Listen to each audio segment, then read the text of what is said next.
Are we witnessing the birth of a new art form? Right now, there are machine learning tools being created by an open source community that hold the possible potential to allow you to visualize anything you want, as long as you provide the imagination, direction, and the training data.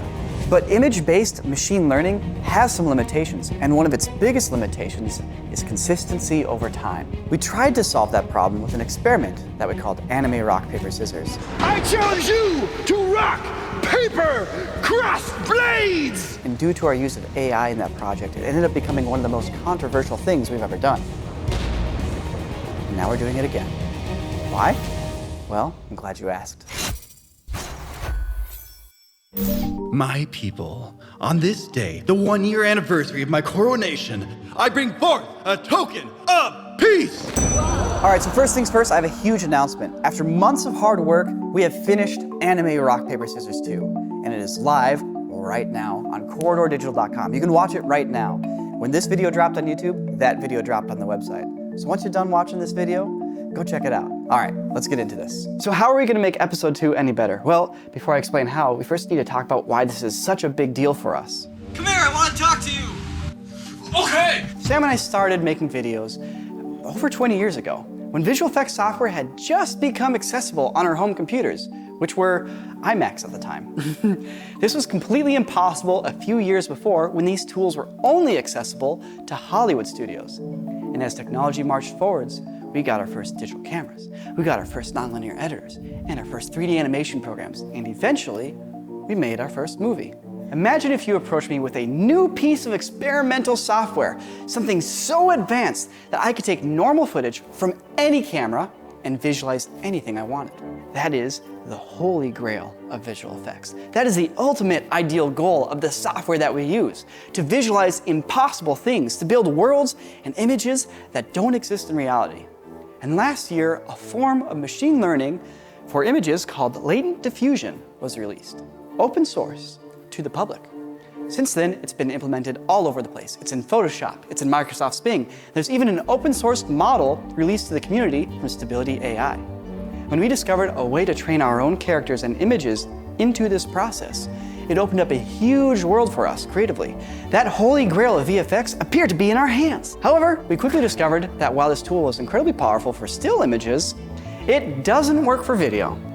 Any attempt to filter a moving image through this process just ended up with a flickering, distorted mess. So we thought if we brought some of our visual effects skills to the table here, we might be able to solve some of these problems. And that's why we made Anime Rock, Paper, Scissors. So one of the main points of controversy with the first Rock, Paper, Scissors was that we had trained the style on a pre-existing anime named Vampire Hunter D Bloodlust, which is a great movie, and you should go check it out. But with Rock, Paper, Scissors 2, it was important to us to figure out how to train in our own art style from our own art that we create from scratch. So that's one of the things we set out to do with this project.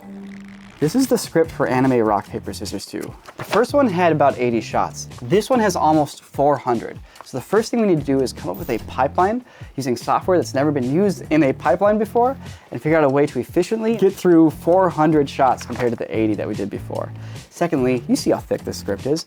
We have so many different environments. The first Rock, Paper, Scissors had one environment, and it was like a flat floor and two characters standing and talking to each other. Now we're all over the place, and it's much more complicated.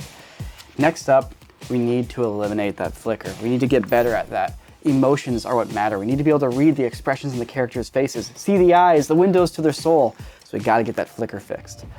Next up, we need to develop our own art style from scratch. We want this to feel like our very own anime, meaning we need to invent our very own style for what the characters are going to look like. Finally, we still need to do a whole bunch of actual hand animation, because we only effectively get a filtered character from a computer. We still need to put them on a background, give them motion, give the camera motion, do the lines, do the blurs, do the light rays, do the glows, and add all these other elements to the shots that need them, a lot of which are just animated by hand. I want to show you the process of how we made Rock, Paper, Scissors 2, but first, let's talk about the controversy. So why was the first Rock, Paper, Scissors so controversial, and why are we making a second one? Well, a tool like Stable Diffusion offers a lot of power when creating images, and things that were previously quite difficult have become a lot easier.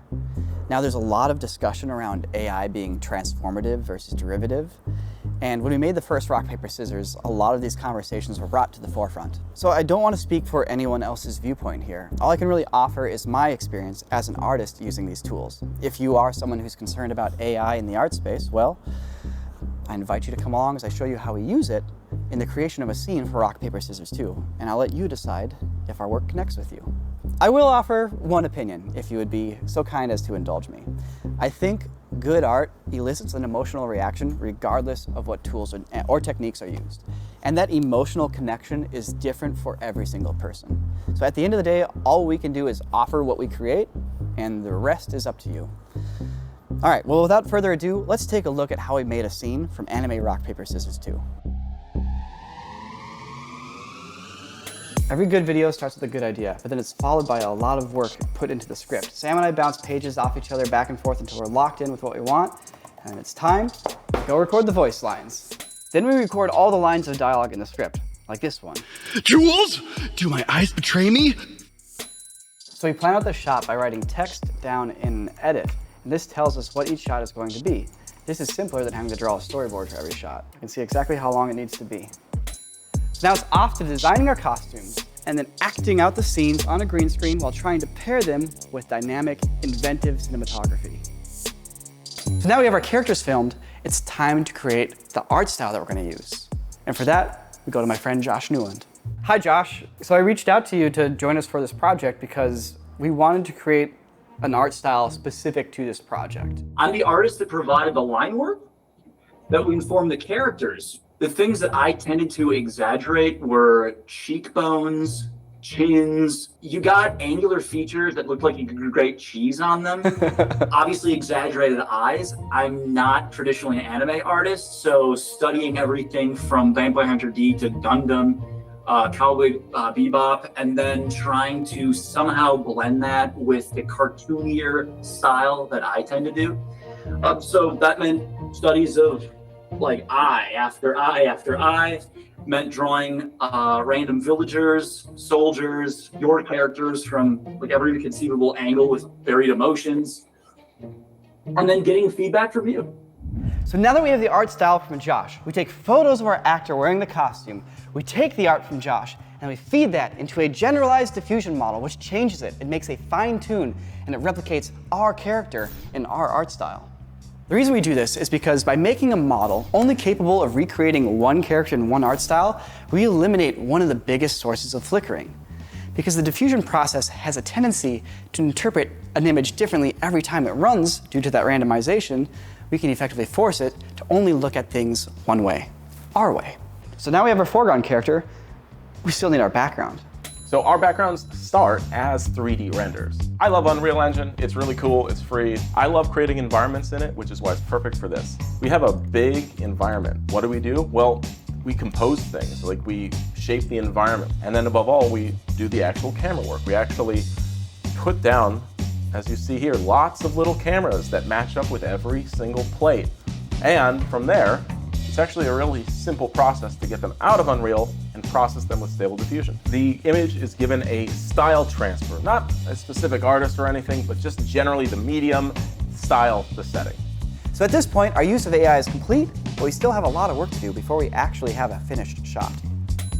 Now we need to take our foreground and we take our background elements and put them together, while also animating them against each other, while also adding any other animated elements that we want to have in there, as well as lighting elements and other cool effects and all that good stuff. This is one of the most time-consuming parts of our work, but also some of the most fulfilling, because we're sitting down just adding our touch to every single moment of the story. So once that's done, we repeat that process for every single shot until we have a scene, like this one.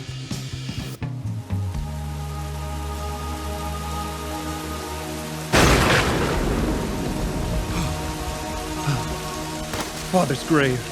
He taught me everything, but now that I stand here, I'm filled with questions. Father, I need your wisdom. I have never questioned your love for me, but I begin to question the love of our Creator. Fate forces my hand to lose every battle! Have I been cursed since that rueful day when my boyish folly turned into cosmic sin? Have I not proven myself yet? Fate, if you're really there, guide me, and I will follow!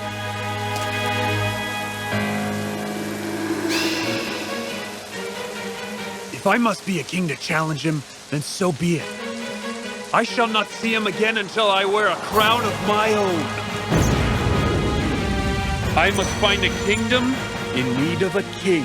Oh, wow, that's cool. Obviously, first thing that comes to mind is just the stability of it, the lack of flicker. I mean, I remember as good as we could get it in the first episode, it was still noticeable. I'm not sure what's different under the hood there. It's notably better. I am also noticing the aesthetic change. Like the style is different. Yeah, it's kind of crazy considering you can stop on almost any frame and it's cohesive and consistent. And the other one, you stop on any frame and you see the ghosting, you see all the other little elements. So RPS 1 does look a little bit more just like rotoscope foot. It looks like just a filter applied on top of video, whereas the second one looks a little bit more like it was actually a cartoon. We're not trying to replace anything here. We're trying to come up with something new. I find these visuals super intriguing, and I haven't been this jazzed about visual effects since we started our YouTube channel 14 years ago. I never thought I would be able to make something that looks like this because I'm not a traditional animator, but here we are with a full episode of an anime made with 6 people over 4 months, nothing close to a studio budget, and it's live on corridordigital.com. You can go check it out right now. It's only possible for this to exist because of the subscribers on our website. So thank you so much to all of our subscribers. If you're considering subscribing, well, you got a great reason to right now. And we're gonna follow this up with a whole bunch of tutorials teaching people this method and how we did it and all that kind of stuff over on Corridor Digital. So I'll see you guys there. Thank you so much for watching the video.